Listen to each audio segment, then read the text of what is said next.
Welcome to my channel. ఈరోజు వీడియోలో మీకు ఎగ్ మసాలా కర్రీ ఎలా తయారు చేసుకోవాలో చూపించబోతున్నానండి. అంతకంటే ముందుగా మీలో ఎవరైనా నా ఛానల్ని ఫస్ట్ టైం చూస్తున్నట్లయితే నా ఛానల్ని సబ్స్క్రైబ్ చేసుకోండి. అలాగే పక్కనే ఉన్న బెల్ ఐకాన్ని ప్రెస్ చేయండి. ఇలా చేయడం వల్ల నేను కొత్తగా అప్లోడ్ చేసే ప్రతి ఒక్క వీడియో నోటిఫికేషన్స్ మీకు వస్తాయి. సో ఇప్పుడు ముందుగా మనం ఒక బౌల్ తీసుకొని ఆ బౌల్లో 4 కోడిగుడ్లు వేసుకొని వాటర్ పోసుకోవాలండి.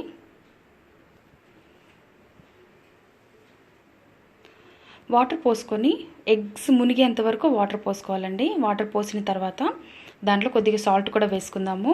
ఇలా సాల్ట్ వేయడం వల్ల ఏమవుతుందంటే ఎగ్స్ అనేవి త్వరగా ఉడుకుతాయి, అలాగే షెల్ కూడా చక్కగా వచ్చేస్తుంది అనమాట. సో ఇప్పుడు మనం ఎగ్స్ ఉడికించేసుకుందాము. ఎగ్స్ ఉడుకుతుండగా మనం అంతలోపు మసాలా గ్రేవీ తయారు చేసుకుందామండి. ముందుగా స్టవ్ పైన ఒక కడాయి పెట్టేసుకొని ఆ కడాయిలో ఒక 6 టేబుల్ స్పూన్ ఆయిల్ వేసుకుందాము.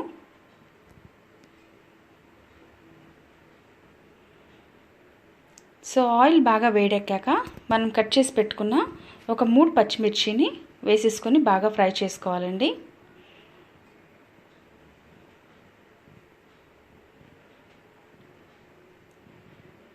సో మనం చక్కగా ఫ్రై చేసుకుందాము. ఈ కర్రీ అనేది చాలా బాగుంటుందండి. చపాతీ కర్రీ, చపాతీలో కానీ, పూరీస్లో కానీ, నాన్స్లో కానీ చాలా బాగుంటుంది. అలాగే ఫ్రైడ్ రైస్లో కూడా, అలాగే వైట్ రైస్లో, దేంట్లోకైనా కానీ చాలా బాగుంటుందండి. సో ఇప్పుడు మనకి పచ్చిమిర్చి అనేది వేగిపోయింది. మనం కట్ చేసి పెట్టుకున్న 1 ఆనియన్ని వేసేసుకొని చక్కగా కలుపుకుంటూ గోల్డ్ కలర్ వచ్చేంత వరకు మనం వేపుకోవాలండి. స్టవ్ అనేది మీడియం ఫ్లేమ్లో పెట్టుకోవాలి, లేకపోతే మాడిపోతాయి ఆనియన్స్ అనేది.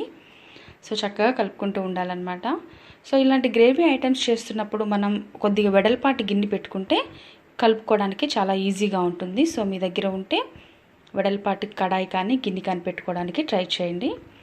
దీంట్లో ఒక 1 టేబుల్ స్పూన్ అల్లం వెల్లుల్లి పేస్ట్, ఒక 1/2 టేబుల్ స్పూన్ పసుపు వేసుకొని బాగా కలుపుకోవాలి.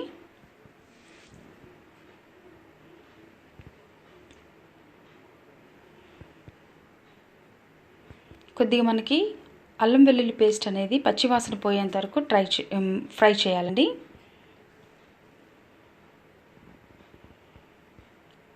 దీంట్లో కొద్దిగా పుదీనా కూడా ఫ్లేవర్ కోసం వేసుకుందామండి. ఆ ఫ్లేవర్ అనేది కర్రీలో చాలా బాగుంటుందండి.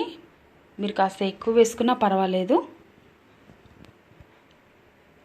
ఆనియన్స్ అనేవి మగ్గాక నేను ఒక 3 టమాటోస్ని చక్కగా తరిగేసి వాటిని వేసుకున్నానండి.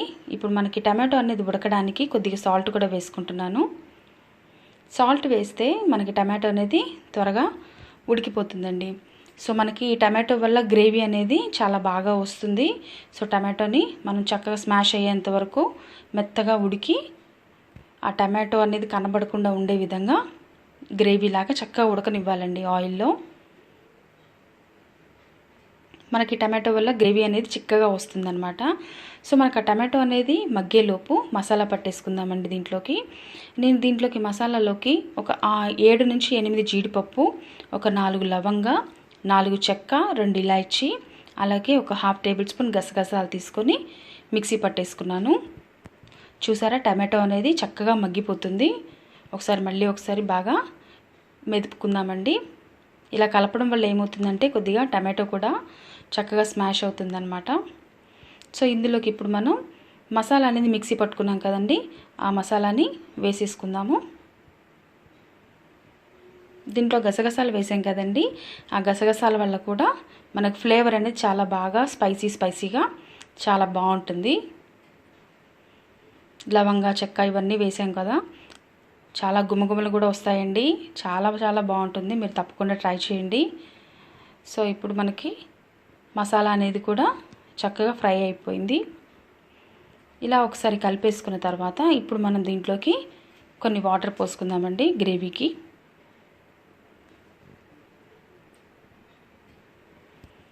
ఎక్కువ వాటర్ పోసుకోవద్దండి.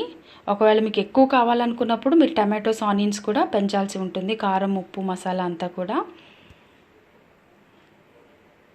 సో మనకి ఇలాగా ఆ వాటర్ కూడా కొద్దిగా బాయిల్ అయ్యేంత వరకు వెయిట్ చేద్దాము. ఈ కూర అంతా అవ్వడానికి మినిమం మీకు ఒక 15 మినిట్స్ పడుతుందండి. 12 to 15 మినిట్స్ పడుతుంది. చూసారా, చక్కగా బాయిల్ అయింది. ఇప్పుడు దీంట్లో మనం కొద్దిగా ఉప్పు కారం కూడా వేసేసుకుందాము.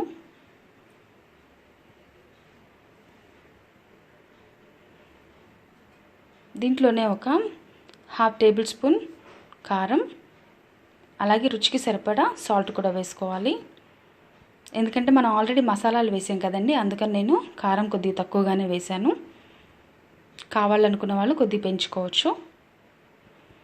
సో మనకి ఉప్పు కారం కూడా కాసేపు మగ్గనివ్వాలండి ఆ గ్రేవీతో పాటు. సో ఇప్పుడు మగ్గిపోయిందండి. ఇప్పుడు మనం కోడిగుడ్లు వేసేసుకుందాము.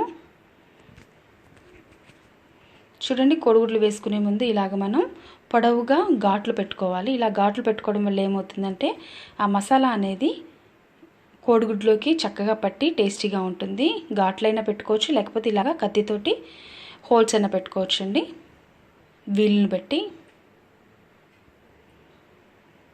ఘాట్లు పెట్టినప్పుడు మరీ లోతుగా పెట్టకూడదండి. లోతుగా పెడితే మనకి కోడిగుడ్డు అనేది విడిపోయే ఛాన్సెస్ ఉంటాయి.